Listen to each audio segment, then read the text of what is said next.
Porphyria's Lover by Robert Browning. The rain set early in tonight. The sullen wind was soon awake. It tore the elm tops down for spite, and did its worst to vex the lake. I listened with heart fit to break, when gliding in Porphyria, straight she shut the cold out in the storm. She kneeled and made the cheerless grate blaze up and all the cottage warm. Which done, she rose, and from her form withdrew the dripping cloak and shawl, and laid her soiled gloves by, untied her hat and let the damp hair fall, and last she sat down by my side and called me.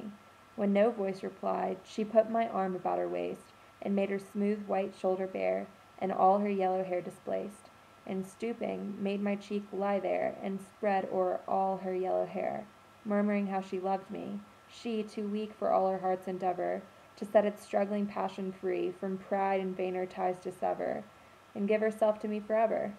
But passion sometimes would prevail, nor could tonight's gay feast restrain a sudden thought of one so pale, for love of her, and all in vain.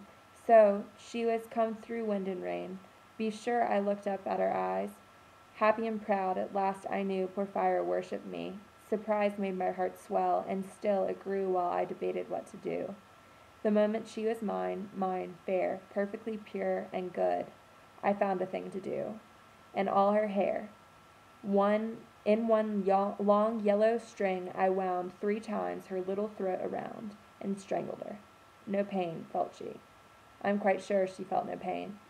As a shut bud that holds a bee, I warily opened her lids again, laughed at the blue eyes without a stain, and I untightened next the tress about her neck. Her cheek once more blushed bright beneath my burning kiss. I propped her head up as before, only this time my shoulder bore her head, which drops upon it still.